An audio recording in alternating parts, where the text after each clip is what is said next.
See if that worked. It did indeed. All right. Hey, welcome everybody. There may be still a few people coming in, but I'm super excited to be doing today's Wednesday webinar with Nikki Anderson Stanier. Stanier. Stanier. I had it right the first I time. have I have no idea either. It's my husband's. Nikki's going to be talking to us today about something that I struggle with a lot, and that is workshop facilitation. And even after being a professor for almost 30 years, I have to tell you, it's not the same, and workshop facilitation has unique skills. So I'm super excited, Nikki. And she's going to share everything she knows about this. Really, it's a key skill of UX researchers. You have to be able to do this. So hopefully she's going to help us all hone our skills in this area. Nikki is the lead user researcher. She's also the founder of User Research Academy, and she has almost 10 years of experience in user research at a variety of companies, ranging from a tiny startup called Alice, I'll have to find out what that is, to the large corporation Zalando, and she's also a consultant. She's led a diverse range of end-to-end research projects around the world, and now owns her own company where she's helping others get into and excel, more importantly, in the field of user research. She lives in Jersey, the original one, not the new one. She loves reading, writing. Did I understand that you like writing psychological thrillers? Yeah, that's my jam. Oh, I want to hear about this.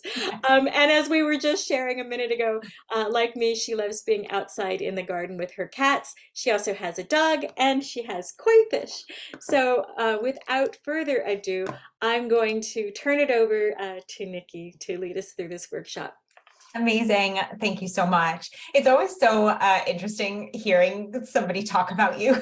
It can be a really weird feeling, but thank you so much for that introduction. And I am very excited to be here today. I cannot wait to get stuck into workshop facilitation and all of these workshop related ideas and concepts. And what I really want you to do is start feeling more confident about being a workshop facilitator, because it's such an important skill as a user researcher. It brings people together. It helps you act on insights from your research. It helps ideation. It helps innovation. It's, I would say, maybe outside of stakeholder management, one of the most important soft skills as a user researcher. I would even maybe put it into the, technical hard skills side of things. But yes, so super excited. I am going to do, as some of you, I recognize some names. As some of you might know, I'm not always the best at time management. So if you see me looking in front of me a little bit, it's because my phone is right here and I just want to make sure I'm doing the timing right, but I will save time for questions at the end. So feel free to pop your questions in the Q&A section, and I will save some time, 10, 15 minutes at the end to answer any of your questions that come up. So yay. So super excited to be here, and let's get started. I'm going to go ahead and share my screen. Great. Perfect. And I'm going to present. Fantastic. Just going to move the chat over here in case I'm speaking too fast, or there's something that you're not really understanding, or there's something prohibitive happening. Please ping me in the chat to interrupt me if anything goes wildly wrong in the next 45 minutes or so. But yes, today we are going to talk about workshop facilitation techniques. I'm Nikki, already done with my intro, really. That's the back of my cute dog Poncho. I should really update one with his face, because he's really the star here. But yes, I outside of being a user researcher and writing psychological thrillers or horror novels, I am a huge Pokemon and World of Warcraft fan, also a huge Zelda fan, if anybody's a huge fan of Zelda, and I love Stephen King. That's kind of coming back full circle to my horror and psychological thriller obsession, but I love Stephen King. But most importantly, I guess what feels like my mission in life, in a way, is to help people become more impactful user researchers and help them understand and create their own unique approaches and building confidence in their skills. So one big thing I know that can happen in user research is that we can feel really lonely And I know that I felt really lonely throughout my career. So it's super important for us to know that you don't have to feel alone. A lot of people are feeling the same things you are and going through the same things you are. And it's all about just trying to do our best and build our skill sets in ways that can help us feel better about our craft and kind of fall in love with research, because sometimes that love can fade a little bit, but we want to bring that back. And that's why I'm really excited to talk today about workshop facilitation, because it's an important skill and something that can help boost your confidence when it comes to the just general concept of user research. So what are we going to learn today? So I have three kinds of areas that I want to really talk about today. So three main topics. And then again, I'm 100% going to open up for any questions that come up, because I know that that's some of the most important time is spent asking these live questions. So today, what I'm going to talk about is how to use workshop goals to ensure the best activities. Then we're going to go through best practices for workshop facilitation, and then how to handle some more difficult workshop participants. We're going to go through, in particular, 3 ways to handle some of the more difficult workshop participants, because we all know that we have challenging participants sometimes. So really a quick little quote here: interactive workshops are generally more fun, which leads to more engagement, which leads to a deeper understanding of the content, right, of that particular workshop. I wish I could have made this workshop more interactive. It would have been super fun, but hey, we work with what we got, and I'm going to try and make it as fun as possible through my energy, and maybe cracking a few jokes that hopefully land. So what we really want to think about when we are looking at workshops is trying to make them as interactive as possible. So one of the worst things that I did in my career, and I love talking about my mistakes, I love talking about my failures, you will hear all about them all the time, is I was not a great workshop facilitator because I did a lot of talking. My workshops were almost about like presentations rather than engagement and interaction. Right. So I would present all of this dense information, and it would take some time for me to get through it. And then I would say, okay, now let's just like create some solutions, right? So there wasn't that much in terms of engagement and interaction in my workshops. And it took me quite some time to understand, hey, I need to be a little bit more engaging. I need to be a little bit more thoughtful about my workshops and how I set my workshops up for success, because the worst feeling in the whole entire world is, and I guess sometimes remote working helps this when people turn their cameras off, but it's seeing stakeholders or colleagues' eyes glaze over during your workshops. That is the worst feeling in the whole world. And because workshops are meant to be an exciting place where you're exploring and you're understanding and you're ideating and you're innovating, right? So it can be really disheartening when you feel like people are just kind of there because they said yes to a calendar invite. So we need to really think through and be very intentional when we are creating our workshops. So how do we start by being more intentional? The first thing that I want to talk about is honing and using your workshop goals, right? So if you know me, you know that one of my favorite phrases that sometimes gets annoying, that people are like, please stop saying this, is please start with your goal.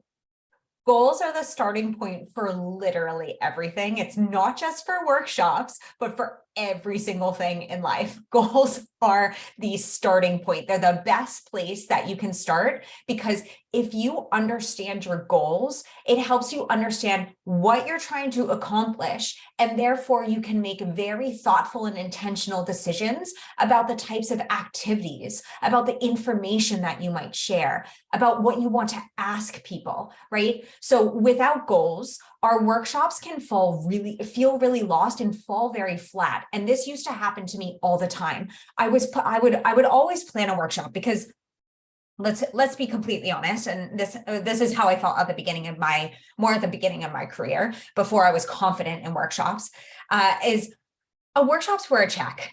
They were a check off my to-do list. I was like, I should do this. I should be using workshops in my research process, right? And so when I came from it from that perspective of like, this is the next step, I should be doing this. When I came from that perspective, and whenever I come from that perspective in any part of my life or any part of my research process, I scramble, right? Because when we do things without thinking about the goal, but rather thinking, oh, we should do this. Okay, let's do this. Okay, let's plan this. What happens is we can sit and stare at a blank screen for a very, very long time, right? So very similar to a research study or a research project, whenever I have ever tried to plan a research project without goals, it's always gone wrong. And like usually horribly wrong, because again, the goals inform us on all of these next steps, right? So if we start with the goal, we can make sure that we are choosing the right activities. We can make sure we are taking the right steps. We can make sure we're inviting the right people. We can make sure that at the end, like we are giving the information and doing the things that we need to answer those goals. So at the end of the workshop, our stakeholders or our colleagues walk out of the workshop saying, that was our goal, check, we did it, right? That is the most empowering feeling that you can get from a workshop, is leaving a workshop that you have facilitated and saying, I had these two goals and we met them. And that is how we inspire action through workshops and through workshop facilitation. So I would say that if you're at all feeling lost, and again, this is something that I went through a lot, like I remember I remember in one of my first roles as a user researcher, my manager, who was not a user researcher, but she was wonderful, but she was not a user researcher. As she said to me, okay, now we have to do a workshop, right? We have to do, I think it was an ideation workshop, which I would say is like the most, I don't want to use the word basic, but for lack of a better word, the most basic workshop, right? And she said, okay, now we have to do one. And I immediately Googled, what is an ideation workshop? Because, hey, first time as a user researcher, it's okay. And I went ahead and I created this workshop, but I didn't really have any goals. I just kind of was like, okay, an ideation workshop means we're coming up with new ideas. And so I went into the workshop and I said, okay, like we're going to come up with some new ideas. And people were like, based on what? And there were like, just like so many questions that I could not answer. They were like, based on what ideas, like what kind of ideas are we trying to create? What kind of prototypes are we trying to create? Because I had kind of not even reverse engineered. I kind of like did it completely backwards, where I was like, I want us to have 5 prototypes at the end, but that was like all the thought that I put into it. You know, I didn't go backwards. I was just like, okay, we all need to create 5 prototypes. And people were like, what? About what? You know, and you know what? That wasn't the first time that I made that mistake. I would often have workshops and I get a lot of questions from my students or from my membership community of like, where do I start? I have to do this workshop. Where do I start? And I'm always like, with your goals, right? So what does that actually look like? I have kind of themed workshop goals into 3 areas, right? So these are overarching themes, and I will caveat, everything that I say in this webinar is 100% up to you to take or leave, whatever works for you. You don't need to be married to these particular themes. You might find themes outside of this. These themes might not be relevant for you, like not all of them. So for me, I always say take and leave whatever you need, and whatever you do take, iterate on it based on what your organization's needs are and what your team's needs are, or what your needs are. So just a quick caveat on that. But I do try to sometimes come up with these kinds of models to make some of these more difficult concepts easier to digest. So these are 3 general goal themes that I have identified after holding many, many workshops. The first general theme that I see for workshops is to create or innovate on new ideas. The second is to assess a current idea or assess a current product or state of being for your product. And then the third general theme is to react to react to research findings. So those are 3 general themes that I see in like why we are trying to hold workshops. And we're going to dive into each one of these a little bit more of in terms of granularity, and then also dive into each of these and what activities might make the most sense, because I know that that's where a lot of people get stuck, is like, what should I do in my workshop? But again, if we go back to the goal, it can help us with choosing the types of activities that we can do. So let's look at this first theme, which is creating or innovating on new ideas, right? So the potential goals that come out of this workshop theme are things like you're trying to generate a specific amount of ideas to test later, right? So you did some research and you're saying, okay, like we had this really weird pain point that came up in our product. Let's generate some ideas to solve that pain point so we can later test it, right? Another potential goal for creating or innovating new ideas, so for this theme, is to come together to solve difficult user problems, right? So you're coming together to brainstorm on a particular problem, how you might solve that, right? And this does not have to lead necessarily to prototypes, because I think we often associate like ideation with prototyping, right? Coming together to solve this difficult problem can result in many different things. It can result in further research.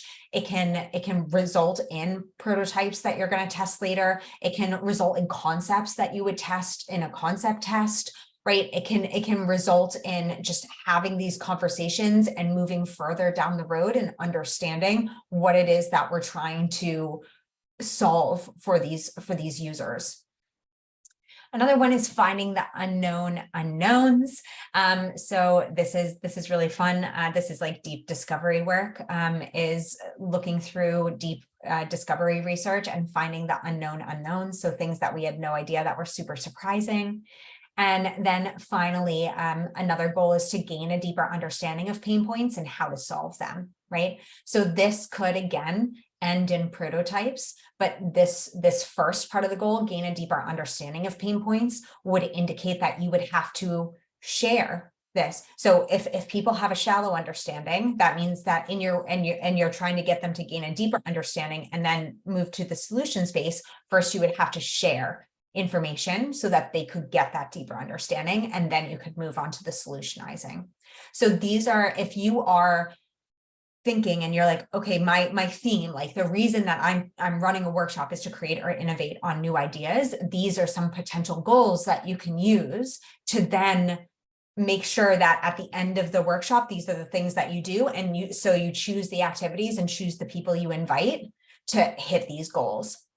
And so what could some of those activities be?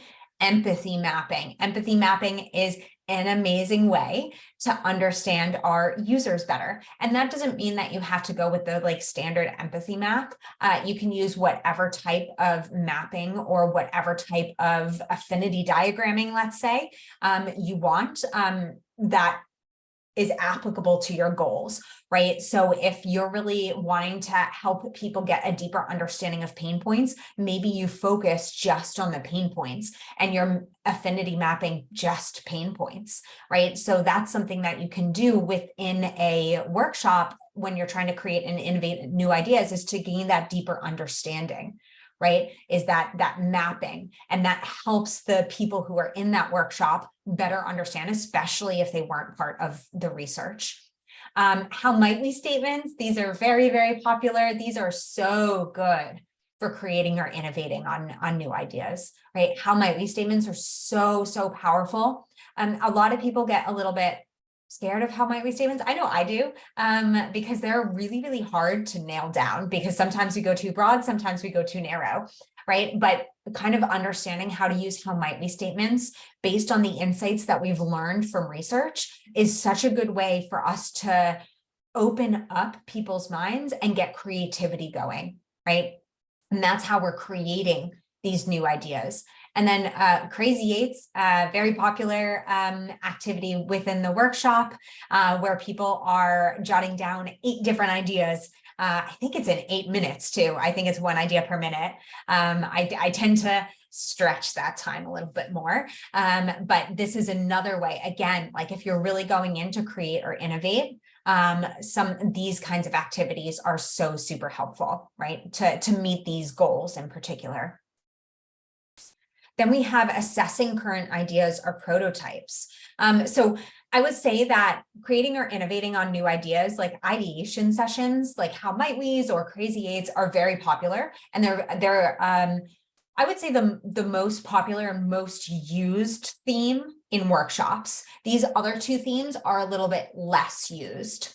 So the second theme is to assess current ideas or prototypes, right? So if you're trying to think about, like, if you're coming to this workshop or trying to come up with a workshop where you're like, okay, we have a current idea, we have a current prototype, but we need to like assess it before we test it, or we've gotten some feedback and we need to kind of take that a step further and make sure that we solve any of the problems that we've seen from the research or solve any other auxiliary problems that we could see happening before we launch it, right? I will say, as a twist too, you can invite, I feel like I shouldn't say this, but maybe this is a good Q&A follow-up. You can invite users to workshops as well. And you can actually use this like a workshop in order to get them to give you feedback. This is especially more relevant on concepts or very, very early stage ideas, right? But maybe that's for the Q&A if anybody has some questions, because I don't want to get too far away of workshops like internally. So, right, if you have this theme, these potential goals can help you get to that theme, right? So you're looking at identifying and solving problems and ideas before they launch, right? Getting critical and early feedback from users, that's an external workshop. Coming together to create a better solution. And again, create a specific number of ideas to then test. Okay. And this would be like on top of the ideas that you already created. So this is a little bit more on the iteration side of things, right? So we created some new ideas and maybe we tested them, and now we're coming together to assess what we created and make it even better. Right. So these are the goals that I would say generally fall under this particular theme. And then the associated goal related activities for this is method 635. I don't know why I was going to say 6354. No, there is no 635, which is an amazing method, again, for coming up with different ideas and then assessing those ideas. Usability speed testing, I'm going to get to in 1 second, because that takes a little bit longer to explain. And then we have do, undo, and redo. And this is a very famous, I guess, activity where you make a decision to do something, and then you try and undo it, and then you redo it in a different way, right? So if you're looking at assessing current ideas and kind of breaking them apart to see if there are other ways that you could solve a pain point or other ways that the experience could work or the flow could work, do, undo, redo can be a really cool activity. Now we have usability speed testing, and this can be internal if you want it to be. So one workshop that I ran at one point, and this is when I was testing usability speed testing, it was everybody got together in the workshop, and we had several different prototypes. And this was actually before we tested with users. So what happened is everybody got a prototype for 10 minutes, and they were playing around with the prototype and putting their feedback. And this was internal. This was not with users. So this was dog fooding, internal research. And they would put down all their ideas and their feedback. And then they would pass it to the next one, right? And then you can do 10 minutes, you can do 5 minutes. So it was kind of like a speed testing for usability. Now you can do this also with external users. If you wanted to, it's something that I've done in the past as well, but keeping it into that internal side, this is a nice way to get internal feedback, especially if your colleagues are, I don't want to call them users, but have the capabilities to use your software. So this might be more relevant in B2C work. If you're in a B2B environment, so I did this in B2B too. So I invited a bunch of the account managers and customer support team to come and like do some of this usability speed testing to assess the prototypes and ideas that we had before we even tested them with users.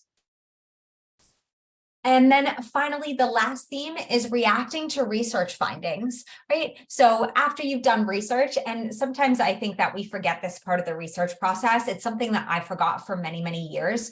It's kind of like, okay, we did it and here's the presentation.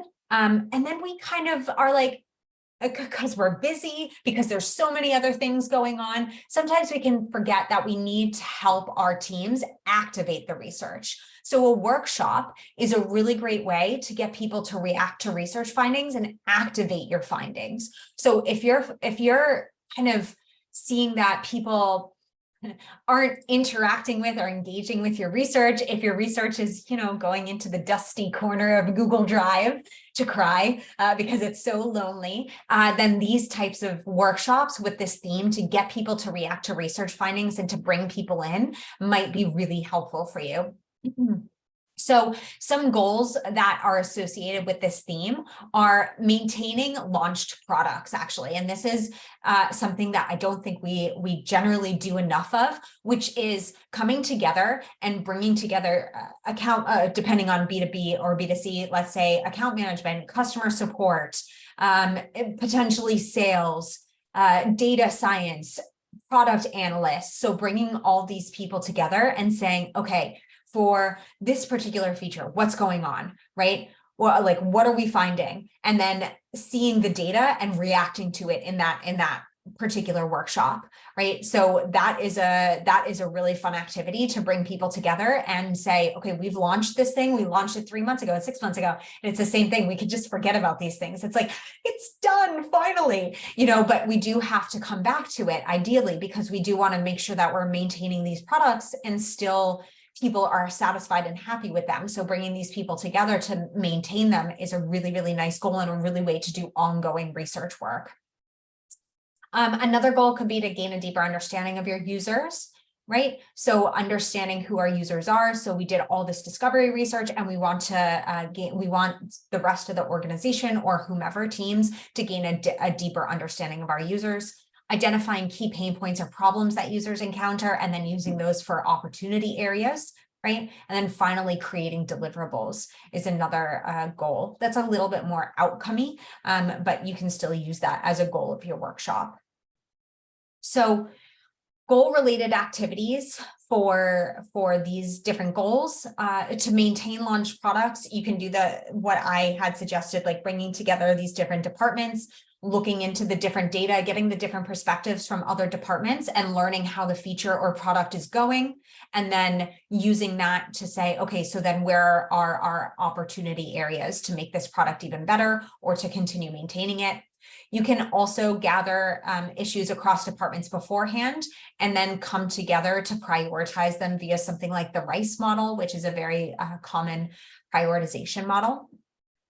If you're looking to gain a deeper understanding of your user, this is the best place to review research. So this is where it gets a little bit tough with trying to maintain a balance between presenting and workshopping. And we'll talk a little bit about what that might look like in just a second. But you can review the research. And the best way that I say within workshops to stop the eyes glazing over is video clips, right? So reviewing research that you did, and then picking a few of the most important pain points, the most important needs that you're not currently supporting, and doing something like a how might we statement exercise, right? And then finally, this is my favorite way to activate research findings is actually to come together and create deliverables like personas or customer journey maps, right? Or mental models. So oftentimes as researchers, we can get stuck in a vacuum doing these things by ourselves. And I don't know, I forgot that there were other people that might come to these things if I made them enticing enough. A lot of the times when, especially in the beginning of my career, when I was trying to like convince people to come to workshops, I was very lucky that they were in person. So I could be like, there's pizza and beer. There are snacks and cookies. So I did a lot of motivation by providing food and drink.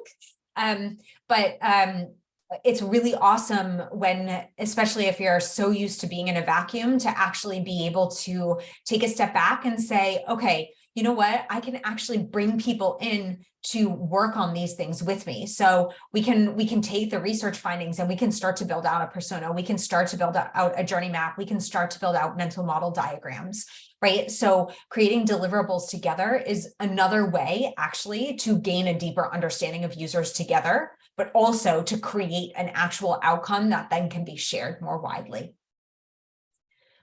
So if you are trying to understand what theme you're in, so if it's not immediately kind of apparent to you of which theme you're trying to, you're kind of in to choose your goals and then choose your activities, you can ask yourself these types of questions. So what do we need to achieve by the end? What decisions are we trying to make by the end of the workshop? What, if anything, do we need to have by the end of the workshop? So like outcomes or deliverables.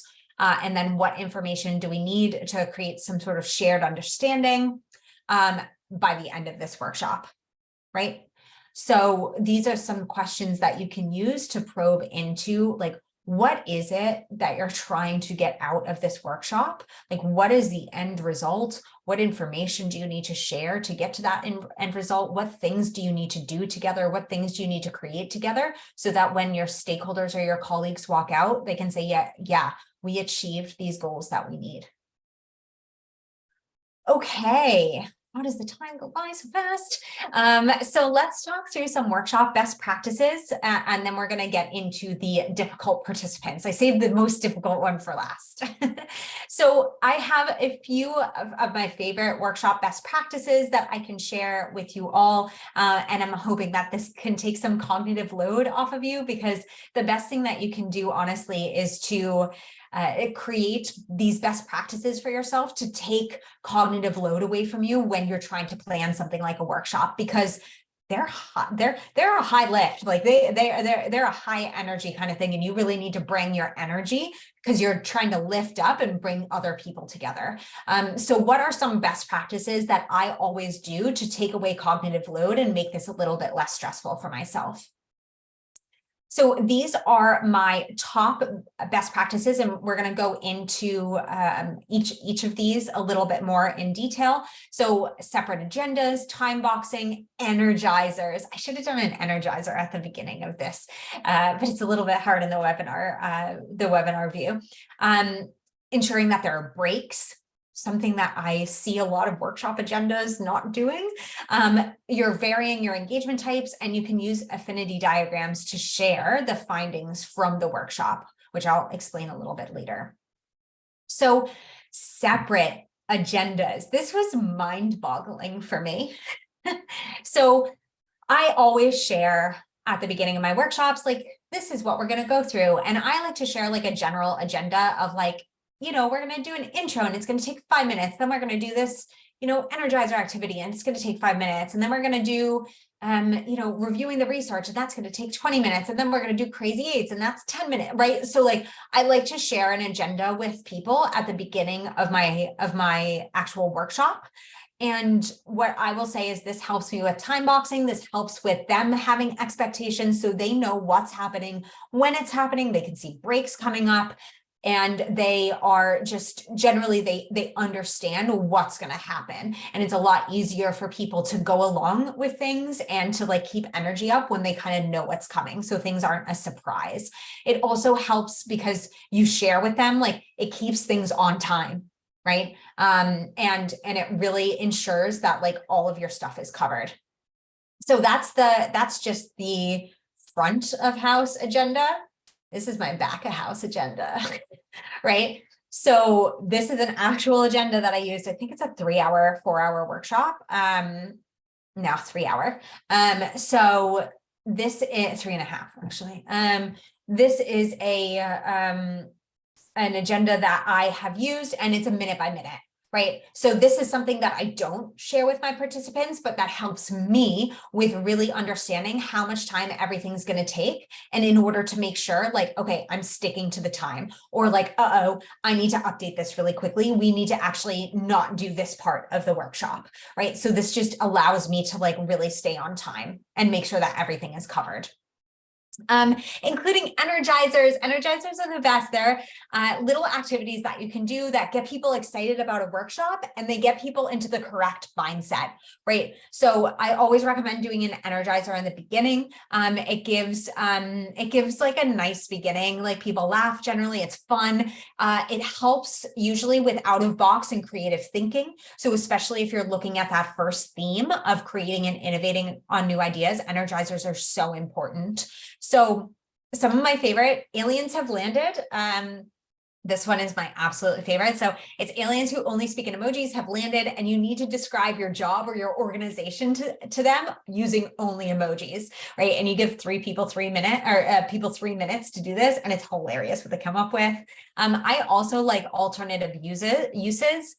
So I always say, like, pick an everyday object. So I tend to pick like a paperclip, and each person lists like all the different random things that they could do with a paperclip. And I've had the most hilarious responses to this. Somebody was like, car theft. And I was like, what paper clips do you use? Like, how did you do that? So these are some of my favorite energizers, which you can look at a little bit later. But again, these really bring a lot of really great energy and kind of get people in that mindset for creative and fun thinking. Using affinity diagrams. So if for any reason you're in a workshop where you need to share what came out of that workshop with stakeholders, then you can actually use affinity diagramming to synthesize what came out of the workshop. And this is something that you might have to do. Let's say that you actually did run a workshop with your internal colleagues, and it was that usability speed testing thing. What you could do is you could actually use affinity diagrams to synthesize the feedback that you got from the usability test and share it at a higher level, right? So this is something that an affinity diagramming example for like actual workshop findings. I always recommend in your workshops having like an area for action items, right? So like where action items can live, so people can say, okay, this is our next step, this is our next step, and like tag people in that. Another thing that I will say that's really important is a parking lot too. This is for things that are out of scope of the workshop. So a parking lot allows people to be, and I'm going to talk about that in just a second, but allows people to be heard without completely derailing the workshop. So we also want to vary engagement types. We don't want people to get bored. We don't want to give people a chance to get bored. We want them to be more creative. We want them to, be engaged. So we kind of have to offer usually several different options for activities to cover different communication styles. Some people love to talk. Some people love to use words. Some people love to sketch. Right? So by varying these techniques, you allow participants to think in different ways. So if somebody's really crappy at sketching, so I don't mind sketching, but I used to be like really not into it because I suck at it. But I have met some devs where, and like somebody once told me, they were like, force people to do it because it will get them past the block. And then I realized like, I don't have enough time to deal with like the psychological issues that are blocking you from sketching. Like, so I always say like a lot of devs don't like to sketch, but they can be very good with words. So you can offer varying engagement like types and varying activities. So like not everybody has to sketch. If you're better with words, use words, just don't use it as a cop out. Great. So these are, this is an example and an example agenda of some of the activities that I mentioned. So we'll see Crazy Eights here. This is really great for innovation and creating ideas and ideating. And then we have Reverse the Problem, which is a really great way to look at a current problem that we have and put it on its head, right? So we can say, how can we actually create the problem rather than trying to prevent the problem? And then we also have what I had mentioned, the do, undo, redo. So figuring out worst case scenarios and going through the prototype to say, okay, like, how do we kind of like force this problem and how do we avoid this problem, right? So those are, and I think, yeah, great. Those are like just sample agendas that I just wanted to show you of in depth of these particular activities, but there are so many activities out there. So don't just stick with those. But what I meant by varying it and mixing it up and having different kinds of activities is we have like convergent and divergent activities. Convergent is where you come together and you think together, and divergent is where you separate and do your own individual kinds of thinking.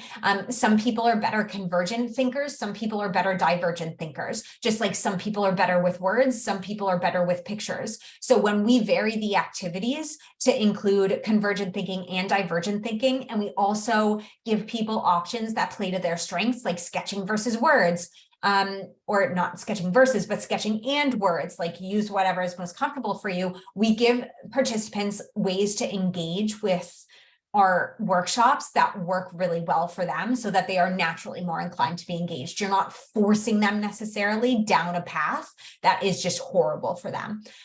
So these are some examples of, convergent to divergent would be like worst possible idea to crazy eights. So worst possible idea is coming together and trying to together think about the worst possible idea to solve a problem. And then crazy eights is going into that individualistic thought process, right? Where you're creating 8 crazy ideas. Cool. So I'm just looking at the time now. Let's handle difficult participants, and then I'm going to open it up to a Q&A, and I'm going to try and handle difficult participants as quickly as humanly possible. So there are, and this is from Nielsen Norman Group, these are like 3 types of dominant, kind of sometimes not the most fun workshop participants to work with. So we have the helpful hippo, which tries to be helpful, but it's a high level authority person. So let's think C-suite or managerial or VP or director that intimidates others just by being there. We have the eager enthusiast who's overly passionate about participating and kind of dominates the conversation. And then we have the enlightened expert who overshares, usually like off-topic knowledge, or just goes a little bit further than we need to on the topic at hand. So yeah, I'm curious if anybody's encountered any of those 3 kind of types of workshop participants. Yeah, I definitely have done a lot of that in the past, dealt with a lot of hippos. I guess that's an eager beaver, yeah, and an owl. Just cute. To me, owls are just so nice. So how do we handle these participants? So there are 3 ways to handle difficult workshop participants. There are more than 3, but these are the 3 that I have found that are very, very helpful. So the first thing is redirection, right? So we refocus dominating participants towards the shared goals, and we remind them that this is a shared experience, that this is something that we share together, and we have to come together as a group. Right? So we still make sure that they feel heard and that they can contribute, but we want to make sure that it's less disruptful, right? So redirecting their attention and refocusing them. So as I said, a parking lot. So like your owl. What is it? The enlightened expert, your owl. That's for the parking lot. That's out of scope of this workshop, right? I also use something called the pink elephant, which is something that we all agree on in the beginning of the workshop, where if somebody starts getting off topic, we can yell pink elephant, and then it goes to the parking lot, right? I usually dot pink elephants all over either the room, so somebody can hold it up, or my like Miro boards. Always review the goals of the workshop and create shared goals for the workshop so that people understand what they're working on together. Work in small teams rather than individual work. If you have a lot of like really dominating personalities that might just keep saying, and this is my stuff, and this is my stuff, right? And then having participants agree to the yes and a safe space will kind of help them with like feeling like, oh, well, this person is being overwhelming and maybe I can like interrupt them, right? We also have balancing. Trying to balance out the dominating personalities by inviting other people to contribute, and ensuring that everybody has the chance to participate and speak. So when you do feel like somebody, despite trying to redirect, is still dominating the conversation, or if you have a manager in there who's like intimidating people, first off, I try to like separate those two workshops. So like higher level people like managers, VPs, directors, and then peers, right? But things that you can do is round robins. So everybody has a chance to share. You call on people instead of letting people speak, which is a really weird one, but it's totally doable. Again, using pink elephant, time box responses per participants is so helpful, but just try not to do it just to these people. I have done that before and I felt really bad because the person was like, why were you just time boxing me? And I was like, ugh. So time boxing responses for all participants, using virtual breakout rooms to separate people into better groups if you're finding there's tension. Assign presenters that aren't the dominant speakers for groups. So if a group does work and you're asking them to present back to the larger group, assign speakers who aren't the dominant speakers. And then you can give participants quotas of like time where they can like speak. That's a really intense one, so I don't recommend that right away. And the hardest is silence. So you sounds like you're like a teacher for small kids, but sometimes it has to happen. Remove verbal communications from everybody and contributions from everybody. I try and include some silent time in every workshop, but I very rarely go completely silent because it's just kind of awkward, especially remote. But some things that you can do is have a silent brainstorming session. And then the facilitator will lead the discussion and call on people, right? Again, so like trying to bring some silence and then making sure that you're calling on people. Telephone, people write their ideas and pass on to the next person and next person and next person. And then it comes to you as the facilitator and you read out the ideas. And then again, you call on people for discussions. And again, any independent work that you can do, and then either time boxing or calling on people or doing a round robin. Silence is really the hardest. It's really difficult to silence people, and it feels really awkward too. So definitely not the first thing to try. I would always try first like redirection and then balancing, and then if things get really bad, having this like silent time as much as possible, and then using your role as a facilitator to make sure people are contributing equally. So those are the three main ways that I use, and these are the techniques that I have tried that are tried and true. They're all super helpful for dealing with these difficult participants. Some next steps for you, if you're super excited about this and you're ready to go do workshopping things and be a facilitator, again, think about the goals. Also, what's super important that we don't always think about is it's okay to ask stakeholders what they want to get out of the workshop. So like, instead of guessing and doing all this guesswork, which we do, which is so funny because as researchers, we tell our stakeholders, never assume and never guess, just ask people, but we forget that we can ask people too. So instead of trying to guess what your stakeholders might want from a workshop, ask them. And then you're aligned, and then you can create goals based on the conversation you have so that you make sure that there's like a shared and common alignment of what you're going to get out of the workshop. The second that I started doing this, my workshops were so much better. Start practicing some different techniques. So pull from that toolbox and based on your goals, pick some different techniques that you can try. Again, trying as much as you can to put both convergent and divergent thinking activities in there. Have backup plans and contingencies ready for these harder participants. So like having the pink elephant, having the parking lot, having a round robin, all in the back of your mind, so that if you do run into tough participants, you have these things ready and at your disposal. And then when you're ready and take time, it's practice, practice, practice. Like this is not something that comes easily. It took me years to feel comfortable in a workshop. And that was like doing them like all the time. It took me years. When you're ready to try new and more complex techniques, that's when you pull some more new activities from the workshop. That's when you start having longer workshops, right? That's when you start creating your own activities. But first things first, always think about the goal. Cool. So feel free to follow me on LinkedIn or check out my website, join my bi-weekly newsletter, all the things. But most importantly, because I know that I went more than I wanted to talking, I am going to open it up for any questions that have come up. But thank you so much for your time. And I hope it was helpful. And I really, really appreciate it so much. That was great. That was fabulous. Thank you. There are some questions in the Q&A. Can you see them? Yes, I can. Okay, cool. There's a typo or mixing text on the last slide. I will take a look at that to see. I'm not sure what the typo is. That's a great shout out if there is a typo on separate agendas. So thank you.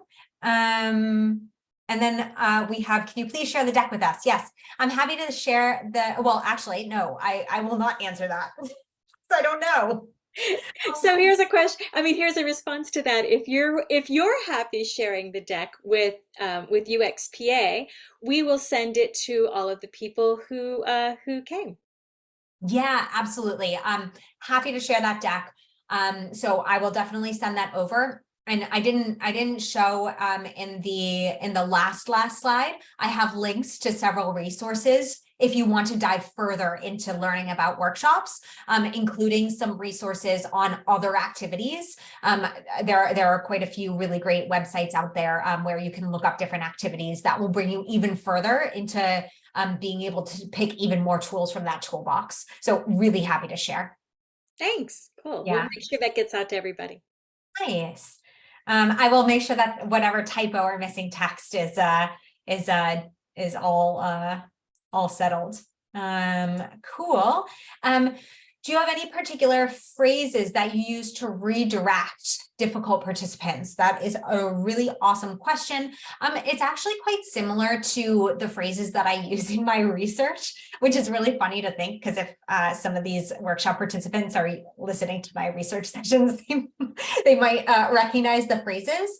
But something that I have done is, like, if people are going super off topic, I say things like, hey, that's so super interesting, and I think that it could be a really great conversation, either if we have time at the end of this workshop, or if we could spin this out into like a separate conversation after the workshop. And then I ask, can you please pop that into the parking lot so that we make sure that we get to it. So it's acknowledging, hey, that's super cool, but this isn't the space for it, essentially, is something that I use. If people are being kind of like, I can find that sometimes people get a bit defensive and shut other people down. At the beginning of my workshop, I always have everybody agree to a yes and. Of course, like if somebody's saying, oh, let's create like a new airplane for our travel company, like we might say no to that, right? So like within limits. But I usually always have people have this like yes and mentality, especially if we're getting into the creative space. So I remind people like, hey, if people are being like kind of like defensive or shutting other people's ideas down, I say, hey, remember, we're in this yes and kind of space, super safe space to explore all of these things. You know, like that doesn't mean that we have to build them, so don't worry. But we are in a yes and space. So as much as you can, please try and respect that yes and. So those are some things that I will say. And then finally, I'm trying to think of if there are any other situations. If one person keeps kind of interrupting or like taking a lot of space from people, what I will probably do is, instead of like redirecting them, like if they keep coming, I will say, okay, now we're going to move into a round robin and try and change whatever activity I was going to do where people are sharing into like the round robin or me calling on people. So that's if like any sort of like redirections don't work. But yeah, it's just like the same things that I would say to participants, like, that's super interesting. Maybe if we have time later, or like, hey, could you put that in the parking lot? Or I think that would be a great topic for a different workshop. Like, let's put it in the parking lot. That's why having a parking lot is so helpful. I hope that is helpful, Kirsten, sorry. And then we have another question from Tiffany. In the past, I've noticed that sometimes the learnings or outcomes of the workshop get dropped by leaders when the next new thing comes along. What are your recommendations for keeping the momentum going? Do you follow up after the workshops? Yes, we all have shiny object syndrome. It's not just our leaders. We can get it too. So something that I do is, that's why it's very important for me to, at the end of workshops, save some time and space. And you will see this usually like in any of my agendas where I have next steps, right? Or like action items / next steps, right? So I make it very clear, like these are the things that we need to act on next. And these are the people who are associated with it. And usually what I do is I follow up. So if I'm not going to be in the meetings, so if 2 other people need to follow up, I will annoy them. And I do it in a way where I say, hey, I'm really sorry if I'm being annoying, but I just wanted to make sure that like this is getting followed up on, right? That this is getting acted on. So I'm a really like transparent, honest, straightforward person. So in that sense, like I'm really happy to just like call out the fact that I might be annoying, and then like follow up with them. Now, if I need to be in the meetings, I tend to set them up because I have a high degree of motivation to set them up because I want things to happen that come out of my workshop. So I will oftentimes like try and set up follow-ups. So let's say that we had an ideation workshop on some sort of like pain point, and we came up with all of these different ideas. And ideally, the next step would be to go into like usability testing. So I would set up a follow-up meeting with the product manager and designer, in which we would start to like form those ideas, put them on the roadmap, and get them ready for like testing, right? So to make sure that these ideas are acted on, right? And then if we look at something like building a deliverable, what I would do is I would, wherever we got to in the workshop, I would make sure that any other follow-up that needs to happen. So if I need more feedback, then I will make a second workshop that is just feedback, or I'll do async feedback.